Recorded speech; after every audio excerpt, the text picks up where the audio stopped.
بسم اللہ الرحمن الرحیم۔ السلام علیکم پیارے دوستوں، حاضر ہوں آج آپ کی خدمت میں ایک نئی ویڈیو کے ساتھ۔ اس سے پہلے کہ ہم اپنی آج کی ویڈیو شروع کریں، اگر آپ ہمارے چینل پر نئے ہیں تو ہمارے چینل کو سبسکرائب کر دیجئے اور ہماری ویڈیو کو لائک کر دیجئے۔ بنا وقت ضائع کیے چلتے ہیں اپنی آج کی ویڈیو کی طرف۔ ہمارا آج کا ٹاپک ہے مردہ دفن کرنا کوے نے سکھایا۔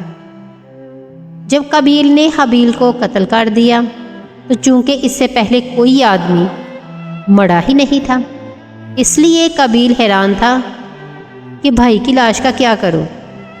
چنانچہ کئی دنوں تک وہ لاش کو اپنی پیٹھ پر لادے پھرا۔ پھر اس نے دیکھا کہ دو کوے آپس میں لڑے اور ایک نے دوسرے کو مار ڈالا۔ پھر زندہ کوے نے اپنی چونچ اور پنجوں سے زمین کرید کر ایک گڑھا کھودا اور اس میں مڑے ہوئے کوے کو ڈال کر مٹی سے دبا دیا۔ یہ منظر دیکھ کر قابیل کو معلوم ہوا کہ مردے کی لاش کو زمین میں دفن کرنا چاہیے۔ چنانچہ اس نے قبر کھود کر اس میں بھائی کی لاش کو دفن کر دیا۔ قرآن مجید نے اس واقعہ کو ان لفظوں میں بیان فرمایا ہے، ترجمہ کنز الایمان۔ تو اللہ تعالیٰ عز و جل نے ایک کوا بھیجا زمین کریدتا کہ اسے دکھائے کیوں کر اپنے بھائی کی لاش چھپائے۔ بولا ہائے خرابی میں، اس کوے جیسا بھی نہ ہو سکا کہ اپنے بھائی کی لاش چھپاتا تو پچھتاتا رہ گیا۔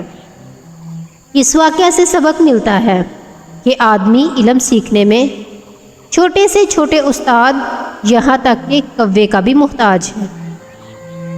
اس سے معلوم ہوا کہ انسان پر اس کی دنیاوی زندگی کی راہ میں جب کوئی مشکل درپیش ہو جاتی ہے تو اللہ تعالیٰ عز و جل ایسا رحیم و کریم ہے کہ کسی نہ کسی طریقے سے یہاں تک کہ چرندوں اور پرندوں کے ذریعے مشکلات حل کرنے کی راہ دکھا دیتا ہے۔ صلی اللہ تعالیٰ علیہ وآلہ وسلم۔ سبحان اللہ عز و جل۔ اللہ پاک ہمیں راہ راست پر چلنے کی توفیق عطا فرمائے۔ اللہ پاک ہمیں نمازی بنا دے، آمین صلی اللہ تعالیٰ علیہ وآلہ وسلم۔ پیارے دوستوں، ملتے ہیں نئی ویڈیو میں، اللہ نے کے بعد۔